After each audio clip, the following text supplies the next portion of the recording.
Now, your breaking news and weather authority. This is WITN News at Noon. A record number of new cases since Wednesday. We'll have the latest COVID-19 numbers coming up. And experts say one drug is proving to be a promising contender in the fight against the virus. Good afternoon, I'm Tyler Feldman. Thanks for joining us. We have a new record here in North Carolina, and it's not a good record. Since Wednesday, the state is reporting more than 500 new COVID-19 cases. This increase of 561 new cases sets a state record for the largest single-day increase in positive cases. There are now more than 10,000 cases, 10,509 to be exact, across the state, and the state is now saying at least 379 are confirmed dead. More and more Americans are filing for unemployment benefits. The Labor Department reporting 3.84 million people filed for first-time unemployment benefits just last week. That's slightly worse than many analysts had projected. Over the past 6 weeks, more than 30 million Americans have filed for these benefits. And the largest contributor to this historic unemployment figure is social distancing. Filings are still on the rise because the government expanded the list of people who are eligible. Next week, April's non-farm payroll report will be released, and Federal Reserve Chairman Jerome Powell said Wednesday the unemployment rate is likely to eclipse 10%. And with that, let's get a much-needed first check on the forecast with meteorologist Philip Williams. Philip, like you said yesterday, very soggy Thursday, lots of rain, but what's it looking like on the radar right now? Yeah, right now the radar looks kind of like a Christmas tree here. Lots of green, reds, and yellows on the map right now with the radar being so active. Thanks, Philip. That heavy rain overnight drenching parts of North Carolina, even causing flooding in some areas. Rescue teams were out early this morning in Charlotte after nearly 3 inches of rain soaked the Queen City. Thankfully, no injuries or need for evacuations were reported, but emergency crews were on the lookout as creeks, streams, and rivers rose at alarming rates. Officials are advising anyone who lives near waterways to seek higher ground and, if necessary, avoid driving down flooded roads. Earlier this month, the Winterville Town Council approved a 10% reduction in electric rates for the April and May usage periods. Customers will see those lowered rates reflected in their May and June bills. Winterville Electric Director Robert Sutton says the rates were lowered to offer some relief to those experiencing hardships during this pandemic. Winterville Mayor Doug Jackson said, quote, "The town council recognizes we're all in this crisis together and believes we should help Winterville citizens all we can during these circumstances," end quote. The city of Washington took similar measures earlier this month. National Guard soldiers are planting crops, helping feed families in need here in our state. 11 North Carolina National Guardsmen planting cantaloupe, bell peppers, and squash at Food Shuttle Farm in Raleigh. This act of kindness filling a critical gap, a gap caused by the state's stay-at-home order. That order is forcing many typical volunteers to stay home. Now, this video comes from the Department of Defense. This farm is part of the Interfaith Food Shuttle in Raleigh. It distributes nearly 6 million pounds of food per year. It also teaches people how to grow food along with skills for self-sufficiency, like culinary skills as well as shopping skills on a budget. Now, this pandemic is impacting our state's court system. It's forcing North Carolina's intermediate level appeals court to make history by hearing arguments using online video. Starting today, 3 judges from the State Court of Appeals plan on listening to lawyers remotely. Jacksonville's own Christina Cook is a history maker. The NASA astronaut was part of the first ever all-female spacewalk, and now she's back home. But it's not quite the same as she left it. Our Liz Bateson caught up with Cook this morning, and in classic Cook fashion, the hero has a message for all of Eastern North Carolina. Let the beautiful country that you grew up in inspire you. I was inspired by the ocean, the night sky, and things like that. And then don't let anything limit you. Pursue your passions.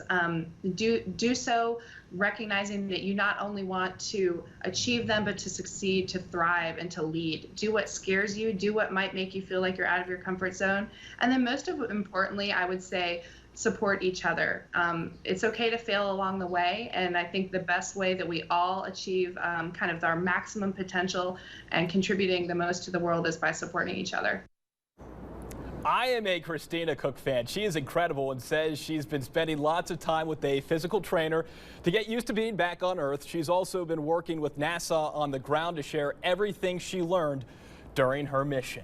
And still ahead on WITN News at noon, a look at the status of the virus in the United Kingdom as Prime Minister Boris Johnson forgoes his parental leave to get back to work.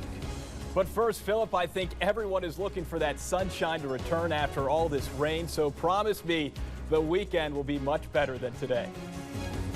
Hey Tyler, the weekend does look to be terrific here with some sunshine coming our way. Now, as for right now, it's a soggy day across eastern Carolina. Beautiful, Philip. And I know you talked yesterday about any severe weather. Are we moving past that then? UK Prime Minister Boris Johnson is deferring his parental leave to get back to work.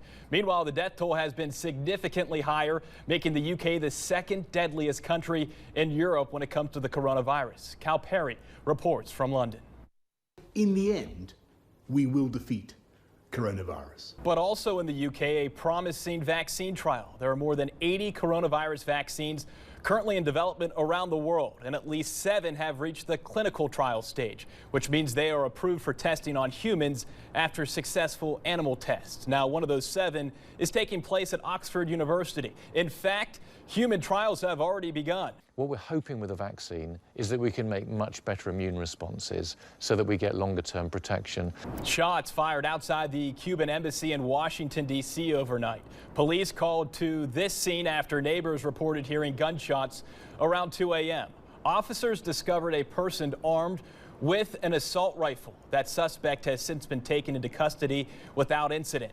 Investigators say they believe the man had been shooting toward the embassy, though details about any potential motivation remain unclear. There were no injuries reported as of yet. Ford Motor Company is reaching a milestone in the fight against COVID-19, manufacturing and shipping 10 million face shields to all 50 states. The car maker started this process on March 23rd, and get this, with more than 350 workers, they're still assembling face shields, producing one every 10 seconds. These shields fully block the face and eyes from accidental contact with liquids, and when paired with N95 respirators, can be a more effective way to limit potential exposure to COVID-19. Ford is also making masks, gowns, respirators, and ventilators. Llamas are typically known for their very soft wool. And now 2 llamas up in New England are becoming famous for their soft hearts. A llama story you won't want to miss coming up. But first, a look at what's ahead in Mr. Food Test Kitchen. We've got a trick to make your roasted chicken crispy, juicy, and delicious. You know what time it is. My main man, Howie, he's in the Mr. Food Test Kitchen with a recipe for lemon rosemary chicken. Do people still have dinner bells? I'm curious, seriously. After the break, how llamas are bringing some much needed joy to senior citizens stuck inside. But first, let's take a live look outside from our Moorhead City Cam. Tough to see anything, rain, fog, you name it. Philip with one last check on the forecast after the break. A Massachusetts llama farmer is bringing joy to senior living centers by bringing 2 llamas for window visits. The folks at Plain Ridge Alpaca Farm are taking their llamas on the road. Last week, these furry guys visited a senior care center in Milford, and it went so well they decided to do it again this week. Today, the llamas are visiting residents at Cornerstone in Canton. The idea is to have the animals visit some windows to bring llama joy to the residents. How about that? And Philip, it's a pretty good day here in the east for window watching or window visits, but definitely not a good day for llamas to be roaming around outside. Yeah, unless they can swim, and I'm sure all animals can swim. So again, I don't know about llamas for that because it's certainly. Can Yeah, I llamas don't know about llamas. I bet they can. I bet they can swim. I bet so. They're fluffy. I hope so. You know. And hey, let's check our radar right now. Seeing some of the heavier rains coming in western Bertie, western Martin, through Pitt County, Lenoir, western Jones, western Onslow. So Jacksonville and Greenville, heavy rain for the next hour or so. Thanks, Philip. That'll do it for WITN News at noon. Have a great rest of your day.